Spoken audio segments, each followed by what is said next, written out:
Bonjour, je suis Yolande Poirier d'Oracle Technology Network et je suis ici à Devoxx France avec Jérôme Louvel. Bonjour Jérôme. Bonjour Yolande. Alors dis-nous un petit peu, qu'est-ce que tu fais dans la communauté?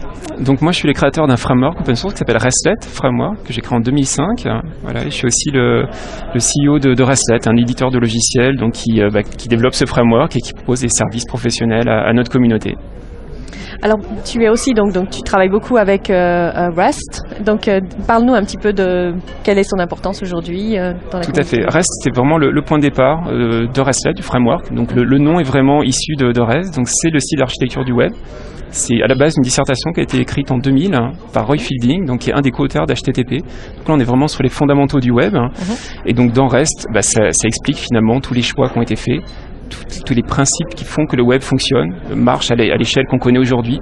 Donc voilà, tout ça c'est un travail vraiment de conception assez impressionnant. Et donc nous on est reparti de cette dissertation pour créer justement ce framework pour faciliter l'usage de REST en Java. Voilà. Alors c'est pour des applications de Java entreprise ou quel genre d'application? Alors c'est tout type d'application. À la base c'était plutôt des services web, donc plutôt de l'intégration entre des systèmes d'information d'entreprise. Donc c'est venu comme une alternative au web service SOAP un peu traditionnel. Donc REST s'est imposé progressivement en fin de compte. Et de plus en plus, REST et les API web de style REST s'imposent aussi pour proposer des back-ends pour les applications mobiles. Donc une application mobile native, iPhone, Android, HTML5, a besoin de communiquer des informations sur un utilisateur, sur des infos partagées entre tous les utilisateurs. Et l'API web va être le moyen de communiquer avec ce back-end qui va être hébergé par exemple dans le cloud. Donc voilà, donc on voit de plus en plus d'API web, également pour des éditeurs SaaS qui ont besoin de faire de l'import-export de leurs données, des données de leurs utilisateurs. Donc l'API va être un moyen finalement de venir récupérer ces informations ou de synchroniser plusieurs applications SaaS les unes avec les autres. Donc voilà, donc il y a beaucoup d'usages autour de l'Internet des objets, autour de l'open data aussi. Donc l'API c'est le moyen d'exposer de l'information, d'exposer un service métier à l'extérieur de façon interopérable. Alors c'est un projet open source. Est-ce que tu peux nous parler un petit peu de la communauté et Donc c'est un projet open source en effet, donc qui a une communauté d'environ 100 000 développeurs qui utilisent le framework. Donc depuis 2005, la communauté n'a cessé de grandir. Voilà, on a aussi collaboré avec le JCP, donc pour la standardisation de JAX-RS, donc qui est l'API pour faire du REST standard en Java. Donc qui fait partie de Java EE. Donc on supporte aussi JAX-RS dans le framework Restlet. On a aussi notre propre API à côté, on a des extensions. On est vraiment un framework complet.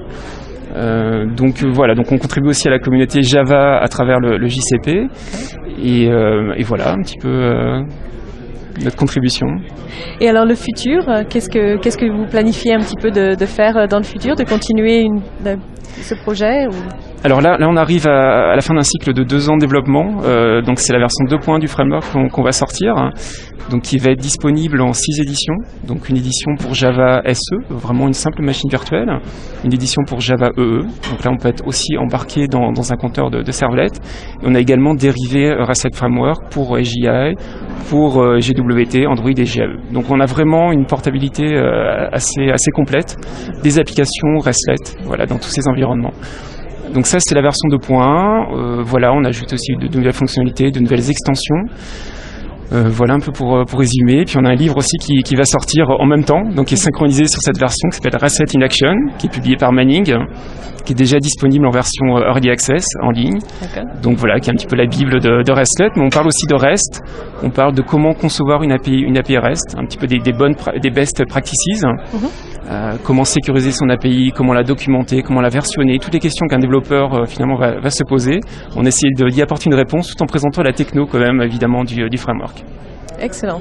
Alors donc tu parlais de JAX-RS. Comment tu recommanderais en fait les gens de participer au projet open source ou qu'est-ce que tu en penses?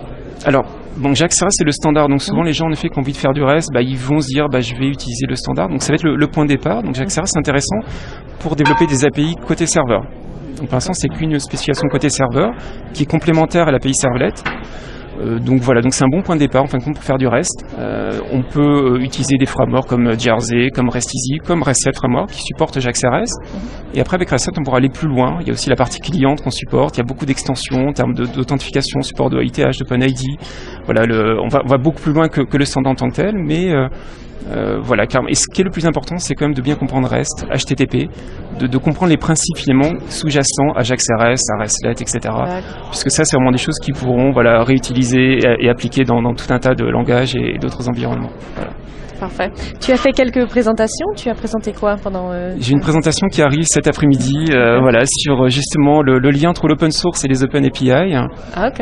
Et je vais présenter aussi RESTlet Framework et API Spark aussi, qui est notre nouvelle offre. C'est une sorte de version as a service de RESTlet, donc création, hébergement d'API web, tout en un. D'accord, parfait. Merci d'être venu. Merci nous Yolande. expliquer tout ça et bon courage pour la présentation cet après-midi. Merci beaucoup. Merci beaucoup.